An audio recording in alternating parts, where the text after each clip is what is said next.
Let me show you how to replace a background product shot in Photoshop. This tutorial is for beginners, but I will use advanced masking techniques that I'm sure you'll love. You can download the tutorial image from my website, the link is in the description, or you can open the files directly from Photoshop.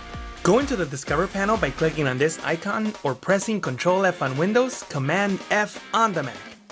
Then click on Hands-on Tutorials and go to the Select and Mask section and click on this tutorial, or you can type Replace a Product Shot Background in the search bar. Next, click on the tutorial and press the blue Start Tutorial button to open the images in Photoshop. You can then follow along with this video or the on-screen coach marks. The first step is to select the headphones. You can easily select the headphones by using artificial intelligence. Go into the Select menu and choose Subject. This will use artificial intelligence known as Adobe Sensei to analyze the image and select the main subject. The Select Subject command did a good job in selecting the headphones, but it's not perfect. It included the white area in the middle. To subtract this white area, select the Quick Selection tool from the toolbar. It is nested under the Object Selection tool. Next, you need to configure the tool so that it subtracts from the active selection.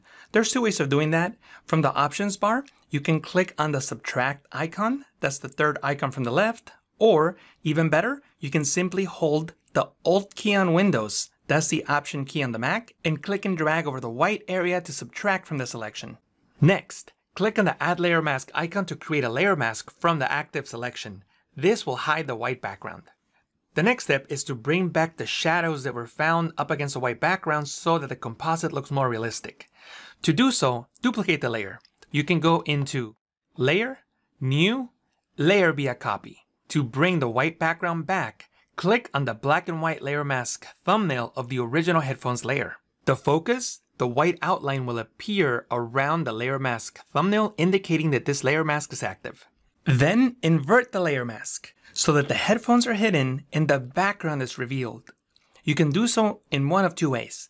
You can press Ctrl-I on Windows, that's Command-I on the Mac, or you can go into Image, Adjustments, Invert. What we need to do now is hide the white pixels of the background and only keep the dark tones which reveal the original shadow of the headphones. To do so, we can use a blending mode. Click on the blending mode dropdown and select Multiply. The Multiply blending mode hides the white pixels and keeps the darker ones.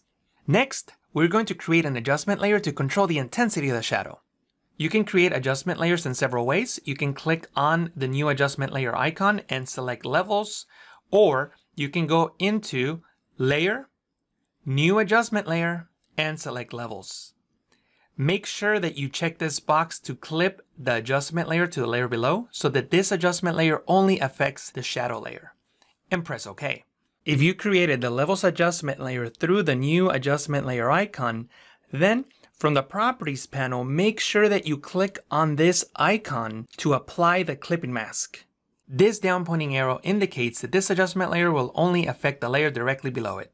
Next, from the Properties panel, click and drag on this Gamma slider, this slider in the center, to control the intensity of the shadow. You can set it to about 0.65 to darken the shadow so that it's more visible on the surface of the wooden table. This technique works well on product photos that have a white background where you want to use the original shadow on the new background. By the way, make sure to check out my other in-app tutorials like the one on creating the window reflection effect. You can check it out here. My name is Jesus Ramirez. Thank you so much for watching.